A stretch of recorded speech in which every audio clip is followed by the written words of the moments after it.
aquel tiempo entró Jesús en una aldea y una mujer llamada Marta lo recibió en su casa. Esta tenía una hermana llamada María, que sentada a los pies del Señor escuchaba su palabra. Marta se multiplicaba para dar abasto con el servicio, hasta que se paró y dijo: Señor, ¿no te importa que mi hermana me haya dejado sola con el servicio? Dile que me eche una mano. Pero el Señor le contestó: Marta, Marta, andas inquieta y nerviosa con tantas cosas. Solo una es necesaria. María ha escogido la parte mejor y no se la quitarán. Palabra del Señor. Como os decía, hoy celebramos la fiesta de una santa muy especial. Tanto que, a pesar de ser tan reciente, fue beatificada y canonizada en 2 ceremonias distintas, con 8 o 10 años de diferencia, pero en ambas por el Papa San Juan Pablo II. Y además fue nombrada copatrona de Europa. No es la única, ciertamente, que representa en su vida la tragedia del continente europeo en el siglo XX, sobre todo la Segunda Guerra Mundial. Pero ella es especial. La suya es una vida casi de novela. Nacida en una próspera familia judía alemana, una mujer intelectualmente superior, discípula de uno de los grandes filósofos alemanes de la época, Heidegger, y además el propio maestro la consideraba su discípula predilecta. Su necesidad de saber, de averiguar la verdad, la llevó poco a poco a acercarse a la Iglesia Católica. Esto para un judío era romper con sus raíces. No sé si seguirán haciéndolo ahora, pero en aquella época se aplicaba algo que los romanos llamaban la damnatio memoria, es decir, tratar a la persona como si estuviera muerta. Aún así dio el paso a hacerse católica. Su familia rompió con ella completamente. La veían por la calle y es como si vieran a un fantasma. Fue la primera muerte de Edith Stein, porque fue muy duro para ella verse rechazada por su familia. Y lo aceptó por amor a Cristo. En esa etapa, además, Alemania vivía una profunda convulsión. Había llegado al poder el partido nazi de Hitler. Estando en el poder dio un golpe de Estado y ya se quedó como partido único. Empezó a apoderarse de los países vecinos con, digamos, la complacencia de las democracias, Francia o Inglaterra, por ejemplo, que creían que alimentando al monstruo, el monstruo se iba a saciar. Alimentando al monstruo, el monstruo tenía cada vez más fuerza y cada vez más hambre. Cuando estalla la guerra, ya en ese momento Edith Stein ha decidido consagrar su vida a Dios, se ha hecho monja carmelita descalza. La situación de los judíos era enormemente difícil en Alemania.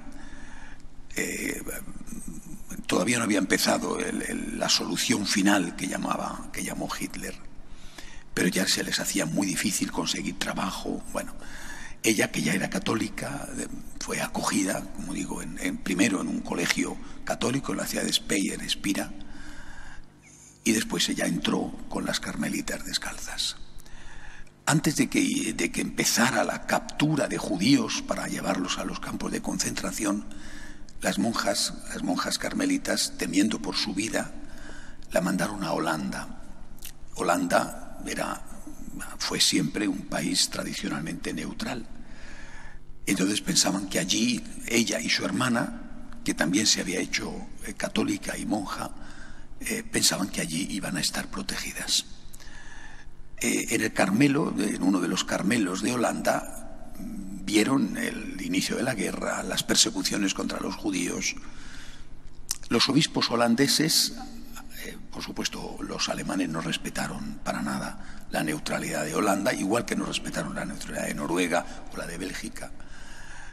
Tenían que conquistar rápidamente Francia y entraron sin ningún problema en dos países que eran neutrales.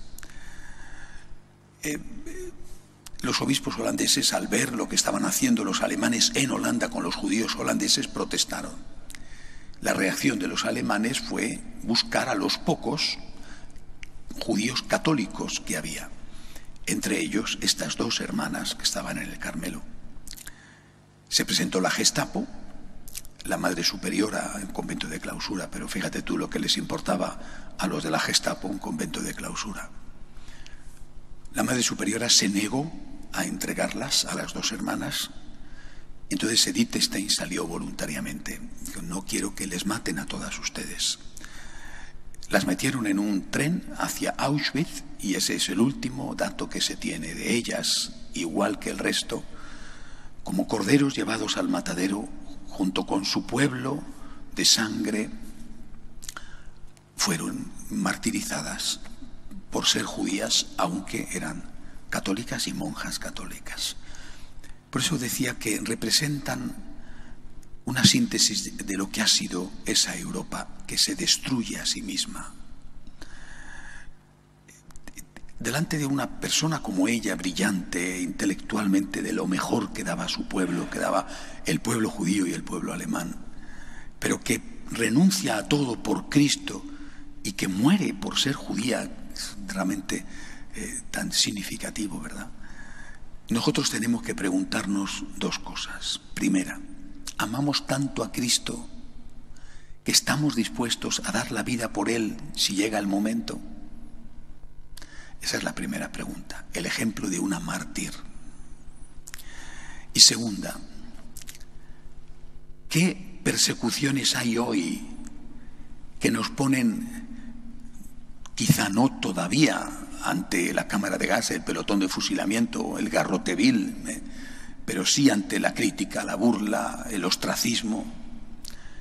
Porque sería un error mirar al pasado y creer que eso no tiene nada que ver con nuestra hora, con nuestro presente.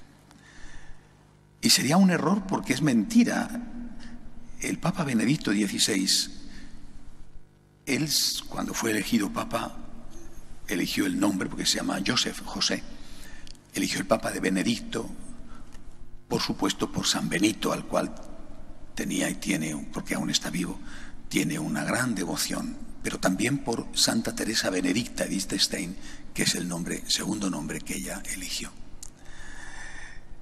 Y este Papa, Benedicto XVI, fue el que dijo, estamos ya padeciendo las consecuencias de la dictadura del relativismo. Dictadura. Por eso la primera pregunta es, ¿estoy dispuesto a dar la vida por Cristo? La vida, el honor, la fama, el dinero, el prestigio profesional, la carrera, la familia. ¿Estoy dispuesto? Y después, esta persecución que hoy tenemos, que la tenemos, y no son palabras mías de un extremista radical, son palabras de un hombre tan sabio y tan bueno como el Papa Benedicto. Ante esta ideología del relativismo que, por ejemplo, se manifiesta con todo este tema de la ideología de género, con el aborto, se manifiesta con la eutanasia. Ante todo esto que me afecta, que afecta a los míos, si tuviera que callar para vivir, ¿callaría? ¿O diría una palabra prudente, por supuesto, pero clara, valiente, aunque eso supusiera la persecución? Y también dentro de la Iglesia, la confusión, los problemas. ¿Estoy dispuesto a dar la vida por Cristo? Los mártires, algunos tan recientes como esta mujer, patrona, copatrona de Europa, los mártires nos enseñan el camino. Cuando honramos a los mártires, decimos, Señor, yo tengo mucho miedo, pero tú, que hiciste capaz a los mártires, hazme capaz también a mí si llega el momento. Que Dios nos ayude.